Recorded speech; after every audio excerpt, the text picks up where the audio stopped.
blowing you suckers out of all of you niggas, gang. I ain't much for me, it's no how. Cancel the brunches, I remember the hunger pain.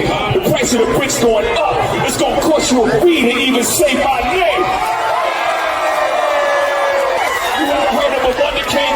My children and some of them, have you niggas no shame? Y'all trying to get under skin? I really get under skin. That's how I'm playing. In fact, Jay-Z himself, a few weeks before this concert tour, was arrested in New York for allegedly stabbing a man. Jay-Z pled not guilty, and the case has yet to come to trial. I gotta keep it real. I gotta keep it 10,000. Yo, it's your boy E-Oil, a.k.a. the Harlem Legend, man. If you're new to the channel, if you're old to the channel, welcome to Harlem Legend TV. Please, smash that like button, subscribe to the channel. Make sure you set your bell notification so you know when I'm dropping a video or going live. We got to get right into this one, y'all, because ever since that Roots Picnic, Jay-Z dropped that freestyle that took the world by storm, the hip-hop community by storm, a lot of people are gaining life. Hey, I got to call it what it is, because Lance Un Rivera, hey, he spoke about Jay-Z for many, many, many years, okay? He was popping in the 90s, y'all. You heard? And he's very, very close business partners, or was, with Biggie Smalls.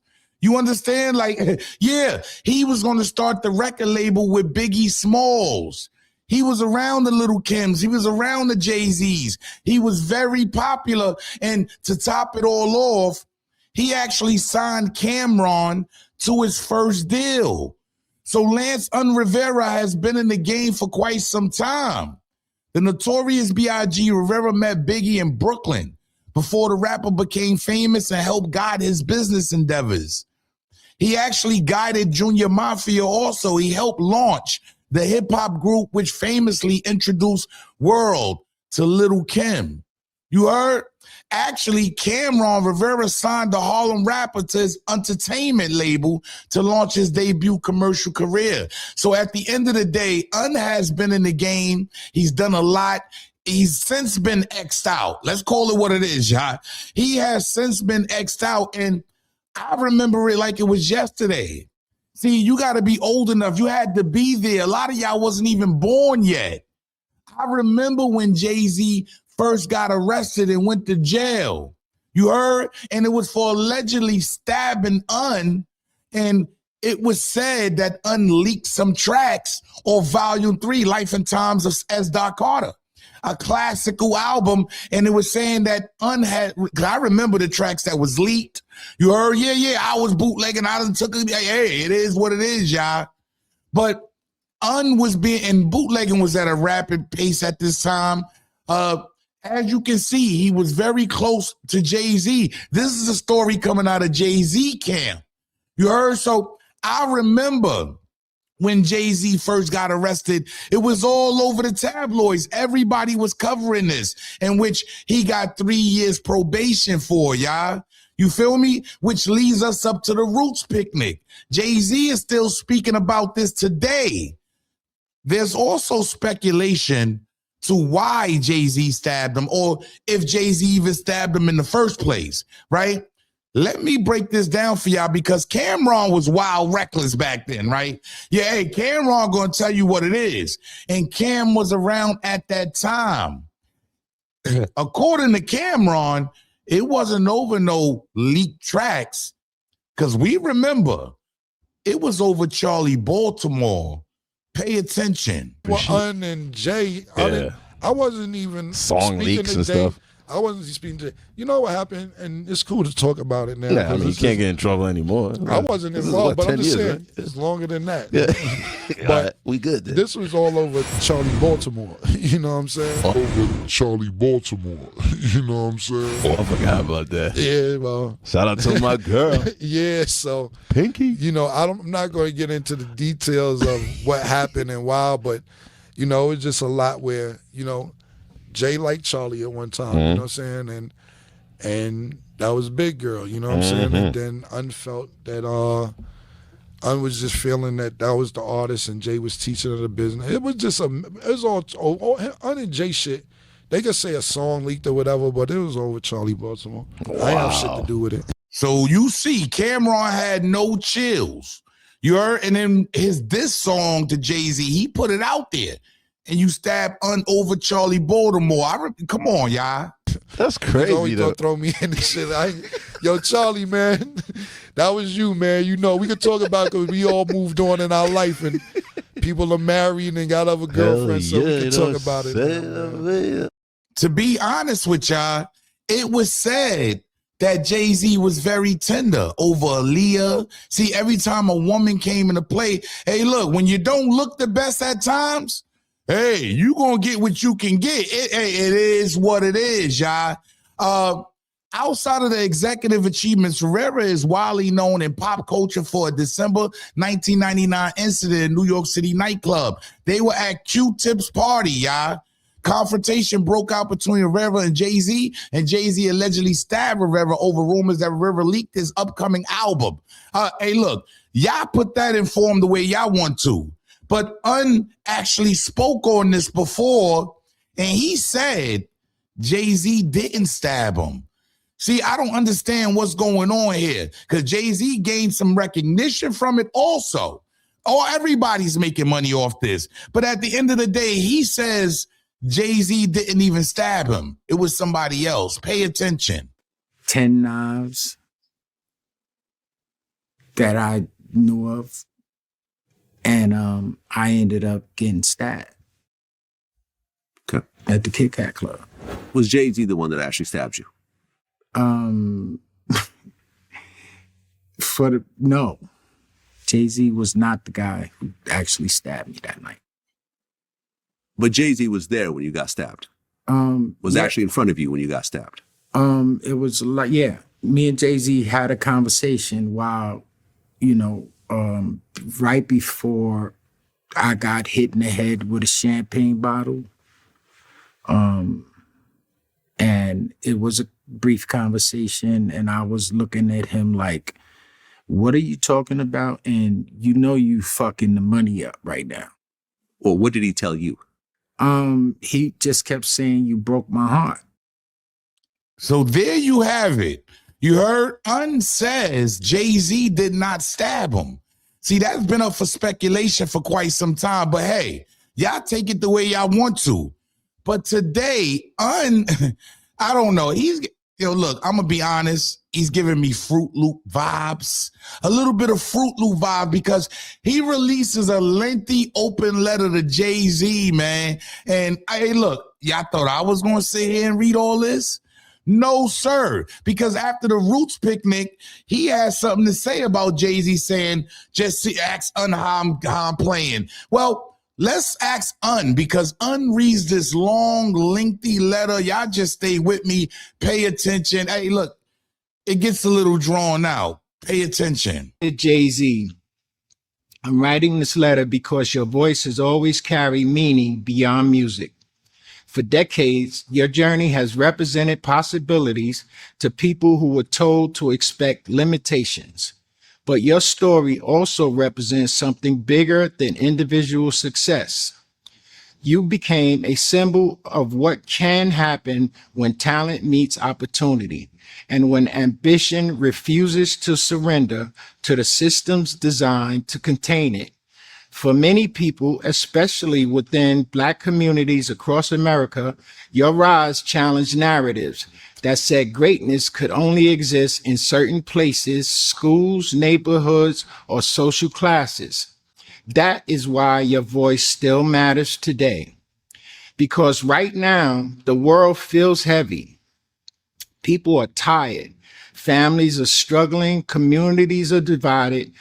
So many people are carrying anger, grief, fear, and hopelessness while trying to smile through it every day. We see violence becoming normal. We see people losing faith in each other. We see systems continue to fail the same communities over and over again while the culture keeps moving forward like none of it hurts. But it does hurt. And that is why your voice still matters. Not because you're famous, not because you're wealthy, but because you understand what it feels like to come from environments where people have to fight mentally, emotionally, spiritually, and financially just to survive. You understand the weight people carry when they feel trapped between who they are and who the world expects them to become. Your story evolved beyond survival. You show people growth. You show people that healing, learning, ownership, and self-awareness are possible too. And honestly, the world needs more of that right now. We are living through a time where people are exhausted by division, inequality, violence, political tension, and economic struggle. Too many young people grow up feeling invisible. Too many communities continue fighting against underfunded schools, mass incarceration, discrimination, addiction, poverty, and the constant pressure of simply trying to survive another day. At the same time, there's brilliance in those communities. There's creativity, leadership, intelligence, culture, and untapped potential everywhere. Sometimes people just need proof that another future is possible. For many, you became that proof. What makes your journey powerful is not just wealth or success, it is evolution. People watched you grow from speaking about survival to speaking about ownership, generational wealth, accountability, and legacy. That evolution gave people permission to believe they can grow too. And now more than ever, the culture needs voices willing to connect success with responsibility. Not responsibility rooted in perfection, but responsibility rooted in impact. The world does not only need entertainers, it needs leaders who can inspire people to think deeper about education, financial literacy, mental health, political awareness, economic empowerment, and community unity. It needs people who can remind younger generations that power is not only about escaping hardship, but about reaching back and helping others rise too. Your influence reaches people that politicians, institutions, and media often can't reach. That influence can continue planting seeds of hope, discipline, ownership, and awareness in places where hopelessness has become normal. That is real leadership. That kind of legacy lasts longer than charts, headlines, or business deals. Thank you for showing generations that growth is possible, that intelligence matters, and that resilience can become transformation. Respectfully, Lance Un Rivera. So as y'all can see, a long, lengthy letter, open letter to Jay-Z. And I want to get y'all thoughts on this because he says some very important things as far as Jay-Z influence goes beyond. He taught a lot of these kids they can be something other than, So at the end of the day, I want to just say this, though. I feel like a lot of people are just trying to get back in with Jay-Z. All the years of the slander, okay, and the disrespect these guys, a lot of guys have did to Jay-Z. I got to be real. A lot of dudes that he once had interactions with, the dames of the world. And it's been a lot of slander and going at over the years. I mean, do you think Jay-Z don't know he's that big of an influence in the deals he's signing, the legacy that he's, that he's carrying on? You think this man don't know that? Man, I just feel like, a lot of times these guys will do anything to cuddle. They coddling. Yeah, that's what you call it, coddling the Jay-Z. I just don't feel like, he's being his own person. Like, he's trying to amend. Like, there's nothing to amend here. Move on. This happened in the 90s, y'all. You heard when the so-called stabbing happened between Un and Jay-Z. This was the 90s. You telling me in 2026 we getting a 4 or 5 minute open letter? See, man, I don't know about this, y'all, man. Look, I'm not looking too deep into it. Jay-Z knows who he is today. He knows how he should be moving forward with the people. He hasn't showed any of that was in your letter. So at the end of the day, I'm not looking too deep into this. Y'all let me know how y'all feel down in the comment section. Is Jay-Z beyond life the way this guy is saying? Because the way he's making it seem like Jay-Z is the almighty high. I don't look at it that way. He is not Jehovah to me. You heard? There's only one Hova, man. That's a fact. Yo, it's your boy E-O-U, a.k.a. the Harlem Legend, man. What do y'all think about this open letter from Lance Un Rivera? Was this warranted? Is Jay-Z going to take this in and say, oh, yeah, I need to change my ways? Man, he showed us who he is for all these years. I don't think he's going to change anything. That's a fact. But hey, who am I? Get down in the comment section. Let me know how y'all feel. Smash that like button. Subscribe to the channel. Make sure you set your bell notification so you know when I'm dropping a video or going live. Shit, Un Rivera even had put this out. It's way too lengthy to me. Hey, look, it is what it is, man. Salute. I still on you suckers out of all of you niggas, gang. I ain't much for me, it's no how. Cancel the brunches, I remember the hunger pain. The price of the bricks going up. It's gonna cost you a fee to even say my name. You ever heard of a Wonder King? My children and some of them, have you niggas no shame? Y'all trying to get under skin? I really get under skin. Ask Un how I'm playing. In fact, Jay-Z himself, a few weeks before this concert tour, was arrested in New York for allegedly stabbing a man. Jay-Z pled not guilty, and the case has yet to come to trial.